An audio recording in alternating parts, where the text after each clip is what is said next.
Di sini saya akan menjelaskan tentang pengertian wajib. Secara etimologi, kata wajib berarti tetap atau pasti. Secara terminologi, seperti dikemukakan oleh Abdul Al-Karim Zaidan, ahli hukum Islam berkebangsaan Irak, wajib berarti sesuatu yang diperintahkan atau diharuskan oleh Allah Subhanahu wa Ta'ala dan Rasul-Nya untuk dilaksanakan oleh orang mukallaf, dan apabila dilaksanakan akan mendapat pahala dari Allah. Sebaliknya, apabila tidak dilaksanakan diancam dengan dosa.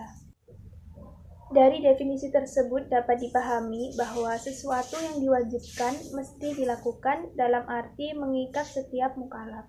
Jika dikerjakan akan diberi balasan pahala, dan jika tidak dilaksanakan diancam dengan dosa. Wajib sendiri dibagi menjadi 4. Yang pertama, dari segi waktu pelaksanaannya. Ada wajib mutlak dan wajib muakkad.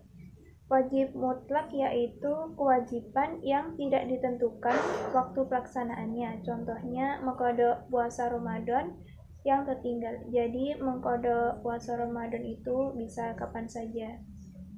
Membayar kafarah sumpah. Wajib muakkad yaitu kewajiban yang pelaksanaannya ditentukan dalam waktu yang tertentu dan tidak sah dilakukan di luar waktu yang telah ditentukan. Jenis wajib muakkad sendiri dibagi menjadi 3, yaitu wajib muwassa, wajib mudayyak, dan wajib dzuzabhaini. Wajib muwassa yaitu kewajiban yang waktu yang disediakan untuk melakukannya melebihi waktu pelaksanaannya. Contohnya sholat duhur. Wajib mudayyak yaitu kewajiban yang sama waktu pelaksanaannya dengan waktu yang disediakan. Contohnya puasa Ramadan. Wajib dzuzabhaini merupakan gabungan antara wajib muwassa dengan wajib mudayyak. Contohnya ibadah haji. Yang kedua, dari segi pelaksana. Wajib aini atau dikenal dengan fardu ain. Kewajiban secara pribadi yang tidak mungkin dilakukan oleh orang lain atau karena orang lain. Jadi wajib aini ini atau fardu ain harus dilakukan diri sendiri, tidak bisa diwakilkan oleh orang lain. Contohnya puasa dan sholat. Wajib kifayah atau fardu kifayah merupakan kewajiban bersifat kelompok yang apabila tidak seorang pun melakukannya, maka berdosa semuanya. Dan jika beberapa orang yang melakukannya, maka gugur kewajibannya. Contohnya sholat jenazah, dari mulai memandikan jenazah, mengkafani jenazah, dan sholat jenazah. Yang ketiga, dari segi kadar yang dituntut. Dibagi lagi jadi 2, yaitu wajib muhaddad, yaitu kewajiban yang harus sesuai dengan kadar yang ditentukan. Contohnya zakat. Zakat sendiri ada tata cara dan waktunya. Jadi kalau zakat tapi waktunya di luar waktu itu tidak sah. Yang kedua, wajib ghairu muhaddad, yaitu kewajiban yang tidak ditentukan kadarnya. Contohnya menafkahi kerabat. Yang keempat, dari segi kandungan perintah ada 2. Wajib muayyan, yaitu kewajiban yang telah ditentukan dan tidak ada pilihan lain. Contohnya membayar zakat dan sholat 5 waktu. Yang kedua, wajib mukhayyar, yaitu kewajiban yang objeknya boleh dipilih antara beberapa alternatif. Contohnya kafarah pelanggaran sumpah. Jadi orang kalau nggak bisa memenuhi sumpah itu kan syaratnya harus memberi makan 10 orang miskin atau pakaian, atau juga membebaskan budak. Mandub. Pengertian mandub. Kata mandub dari segi bahasa berarti sesuatu yang dianjurkan. Adapun menurut istilah seperti dikemukakan oleh Abdul Karim Zaidan adalah suatu perbuatan yang dianjurkan oleh Allah dan Rasul-Nya, di mana akan diberi pahala orang yang melaksanakannya, namun tidak dicela orang yang tidak akan melaksanakannya. Mandub disebut juga sunnah, nafilah, mustahab, tatawu, ihsan, dan fadilah. Istilah-istilah tersebut menunjukkan pengertian yang sama. Mandub sendiri dibagi menjadi 3. Yang pertama, sunnah muakkadah atau sunnah yang sangat dianjurkan, yaitu perbuatan yang dibiasakan oleh Rasulullah dan jarang ditinggalkannya. Misalnya, sholat sunnah 2 rakaat sebelum fajar.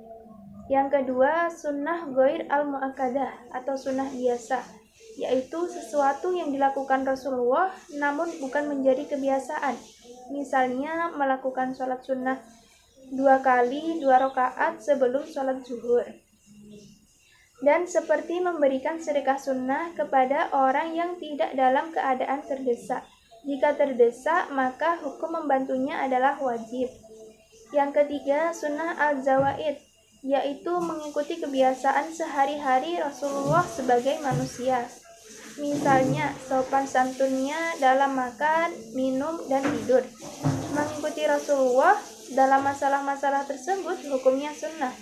Namun tingkatannya di bawah 2 macam sunnah tersebut, dan yang lebih kuat adalah sunnah yang disebut pertama tadi.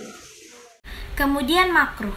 Dari segi etimologi, makruh berarti yang dibenci. Sedangkan dari segi terminologi ialah suatu perbuatan yang asyar'i menurut mukhalaf untuk meninggalkan perbuatan tersebut secara tidak mesti, yang jika mukhalaf menjauhi larangan itu karena patuh kepada Allah, maka ia akan diberi pahala. Tetapi jika dia melanggar larangan itu, maka ia tidak dikenai dosa dan ancaman siksa.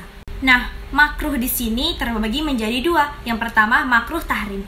Yang dimaksudkan adalah makruh tahrim ini perbuatan yang dilakukan namun dasar hukumnya tidak pasti. Contohnya, larangan mengkhitbah wanita yang sedang dalam khitbahan orang lain.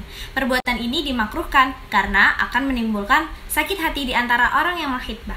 Kemudian yang kedua, ada makruh tanzih. Yang dimaksudkan adalah perbuatan yang terlarang bila ditinggalkan akan diberi pahala, tetapi bila dilakukan tidak berdosa dan tidak dikenakan siksa, seperti memakan daging kuda dan meminum susunya dikala sangat butuh di waktu peperangan. Selanjutnya mubah. Mubah dari segi etimologi mempunyai arti melepaskan atau mengizinkan. Sedangkan dari segi terminologi ialah perbuatan yang asyar'i, memberikan pilihan kepada mukhalaf untuk melakukannya atau meninggalkannya. Yang jika ia melakukan salah satunya, maka ia tidak diberi pahala dan tidak diancam dosa. Menurut sebagian ulama, hukum mubah lebih identik kepada halal atau jais. Contoh perbuatan mubah adalah perbuatan makan, minum, dan berpakaian yang halal. Meskipun dikatakan bahwa mubah adalah kebebasan untuk memilih perbuatan atau tidak berbuat terhadap perbuatan yang dinyatakan sebagai mubah, tetapi dalam kenyataannya kebebasan memilih tersebut hanya merupakan hukum dasar dan tidak bersifat mutlak sama sekali. Haram. Pengertian haram secara etimologi berarti sesuatu yang dilarang mengerjakannya. Dan secara terminologi usul fikih, kata haram berarti sesuatu yang dilarang oleh Allah Subhanahu wa taala dan Rasul-Nya, di mana orang yang melanggarnya dianggap durhaka dan diancam dosa, dan bagi yang meninggalkannya akan mendapat pahala. Pembagian haram menurut para ulama usul fikih menjadi 2. Yang pertama, al-muharram li dzatihi, dan yang kedua al-muharram li ghairihi. Al-muharram li dzatihi adalah sesuatu yang diharamkan oleh syariat karena esensinya mengandung kemudaratan bagi kehidupan manusia, dan kemudaratan itu tidak bisa lepas dari esensinya. Yang kedua, al-muharram li ghairihi, yaitu sesuatu yang dilarang bukan disebabkan esensinya karena secara esensial tidak mengandung kemudaratan. Namun sesuatu itu dalam kondisi tertentu dilarang karena ada pertimbangan eksternal yang akan membawa kepada seseorang yang dilarang secara esensial.